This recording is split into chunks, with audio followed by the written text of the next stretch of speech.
PMCH को लेकर काफी सवाल उठाए जा रहे हैं।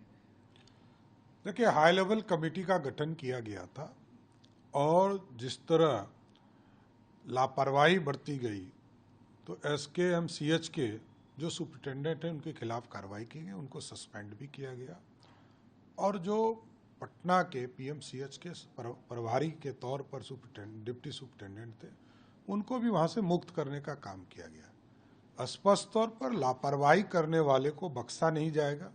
नीतीश कुमार की सरकार है, लगातार कार्रवाई करती है और जनता के भलाई के लिए हम हॉस्पिटल बनाए हैं। इतना बड़ा इंफ्रास्ट्रक्चर, इतने डॉक्टर हम जनता के भलाई के लिए लगाए हैं। जो भी डॉक्टर लापरवाही करेगा उसके खिलाफ कार्रवाई होगा। लेकिन विपक्ष ये कह रहा है कि कार्रवाई में देरी क्यों, 5 घंटे तक क्यों नहीं कार्रवाई हुई? नहीं, स्पष्ट है, कोई जांच होती है। लालू यादव जी पर चारा घोटाला का 92 में मामला आया, 97 में आकर रजिस्टर्ड हुआ। हम तो 48 घंटे में कार्रवाई कर रहे हैं। 48 घंटे में नीतीश कुमार जी की सरकार ने रिपोर्ट भी मंगाया और उसके खिलाफ जो दोषी थे उनके खिलाफ कार्रवाई भी किया। सबसे पहले तो मैं कहना चाहूंगा कि जो मुजफ्फरपुर की घटना हुई वो बहुत ही दुखद और पीड़ादायक है और घटना के तुरंत बाद जो आरोपी था उस आरोपी को गिरफ्तार किया गया और एसएसपी मुजफ्फरपुर ने बताया है कि तुरंत चार्जशीट किया जाएगा और स्पीडी ट्रायल करा के दोषी को सजा दिलाई जाएगी कानूनी। साथ ही जो पीड़िता बच्ची थी उसका इलाज 2 जगहों पे हुआ, एसकेएमसीएच मुजफ्फरपुर में और फिर पटना में, और दोनों जगहों पे अस्पताल में उसको इलाज किया गया। मैं पटना से बाहर था और कल रात को जब मैं पटना वापिस आया मैंने आते ही तुरंत अपने उच्चाधिकारियों के साथ वार्ता की, चर्चा की, पूरे बातों की जानकारी ली और तत्क्षण मैंने अपने उच्चाधिकारी को यह निर्देशित किया कि ये मामला गंभीर है, इसकी उच्च स्तरीय जांच होनी चाहिए और विभाग में डायरेक्टर इन चीफ के पद पे 3 लोग हैं। मैंने निर्देश दिया कि जो तीनों डायरेक्टर इन चीफ हैं उन तीनों डायरेक्टर इन चीफ के नेतृत्व में जांच दल गठित की जाए।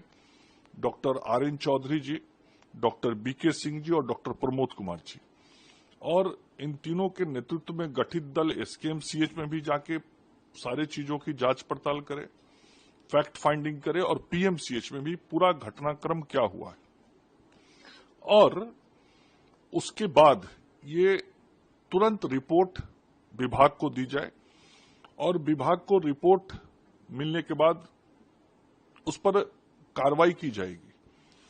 अभी प्रारंभिक भी जानकारियां इकट्ठी की गई हैं।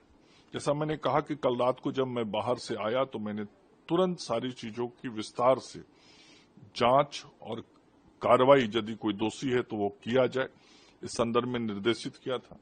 तो जो 2 टीम है वो एसकेएमसीएच और पीएमसीएच में जाके सारे तथ्यों को, साक्ष्यों को देख रही है और वो रिपोर्ट देगी।